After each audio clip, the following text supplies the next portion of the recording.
اللہ تعالیٰ نے انسان کو مٹی جبکہ جنات کو آگ سے بنایا۔ انہی جنوں میں سے ایک جن ابلیس بھی تھا۔ جب اللہ تعالیٰ نے ابلیس کو حضرت آدم علیہ السلام کو سجدہ کرنے کا حکم دیا تو ابلیس نے حضرت آدم علیہ السلام کو سجدہ کرنے سے انکار کر دیا تھا اور اللہ تعالیٰ نے ابلیس کو جنت سے نکال دیا تھا۔ جب اللہ تعالیٰ نے ابلیس کو اپنی بارگاہ اور جنت سے نکالا تو ابلیس نے قسم اٹھائی کہ وہ تا قیامت بنی آدم کو گمراہ کرنے کے لیے ہر حربہ استعمال کرے گا۔ حضرت آدم علیہ السلام کی تخلیق سے پہلے اللہ تعالیٰ نے جنات کو تخلیق کیا تھا اور اللہ تعالیٰ نے انہیں یہ صلاحیت بخشی تھی کہ وہ اپنی نسل کو آگے بڑھا سکے۔ انہی جنات میں سے ایک فرد ابلیس بھی تھا جسے اللہ تعالیٰ نے یہ قوت بخشی تھی کہ وہ اپنی نسل کو آگے بڑھا سکے۔ ان جنات کی نسلوں کو اللہ تعالیٰ نے جوڑوں کے اندر تخلیق کیا تاکہ وقت کے ساتھ ان لوگوں کی بھی نسل بڑھتی رہے۔ جس طرح آج اس دنیا کے اوپر اربوں کی تعداد میں لوگ موجود ہیں، اسی طرح اللہ تعالیٰ کی مخلوق جنات بھی اربوں کی تعداد میں موجود ہوگی۔ ابلیس کے بیٹے پوتے پوتیاں مختلف کاموں کے اوپر آمور ہو گئے تاکہ وہ بنی نوع انسان کو صحیح رستے سے ہٹا کر غلط رستے پر لے جا سکیں۔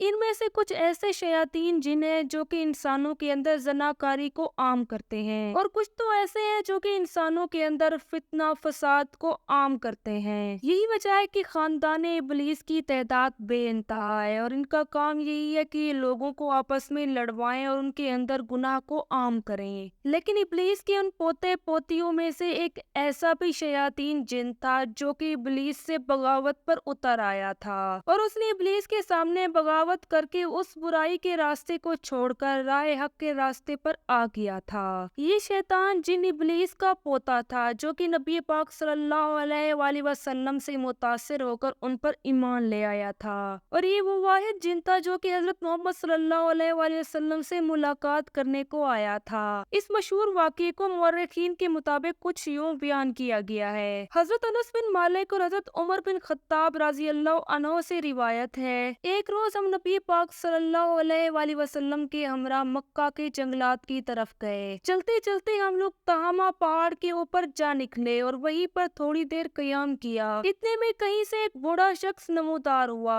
جو کہ اپنی لاٹھی کے سہارے چلتے چلتے ہمارے پاس آ گیا اور اسے نبی پاک صلی اللہ علیہ وآلہ وسلم کو اپنا سلام پیش کیا۔ نبی پاک صلی اللہ علیہ وآلہ وسلم نے اس کے سلام کا جواب دیا اور کہا کہ یہ بوڑھا آدمی اپنی چال ڈھال اور چلنے کی وجہ سے ایک جن معلوم ہوتا ہے۔ نبی پاک صلی اللہ علیہ وآلہ وسلم نے اس جن سے معلوم کیا کہ تم کون ہو اور تمہارا تعلق جنوں کے کس قبیلے سے ہے۔ نبی پاک صلی اللہ علیہ وآلہ وسلم کے سوال پر اس جن نے کہا کہ میرا نام حامہ ہے اور میں ہیم کا بیٹا ہوں جو لاکیس کا بیٹا ہے اور لاکیس ابلیس کا بیٹا ہے۔ اس پر نبی پاک صلی اللہ علیہ وآلہ وسلم نے اس جن سے کہا کہ تمہارے اور ابلیس کے بیچ صرف 2 پشتوں کا فاصلہ ہے۔ تو اس جن نے کہا کہ ہاں بالکل صحیح فرمایا۔ پھر نبی پاک صلی اللہ علیہ وآلہ وسلم نے اس جن سے پوچھا کہ تمہاری عمر کتنی ہوگی؟ تو اس جن نے کہا کہ یا رسول اللہ جتنی اس دنیا کی عمر ہے میری عمر اتنی ہوگی یا اس سے تھوڑی کم ہوگی۔ جن دنوں حابیل نے قابیل کو مارا تھا میں اس وقت ایک چھوٹا سا بچہ تھا۔ ان دنوں میری عمر چند برس کی تھی لیکن میں ہر بات کو سمجھتا تھا، پہاڑوں میں دوڑتا پھرتا تھا، لوگوں سے ان کا کھانا چھین لیتا تھا،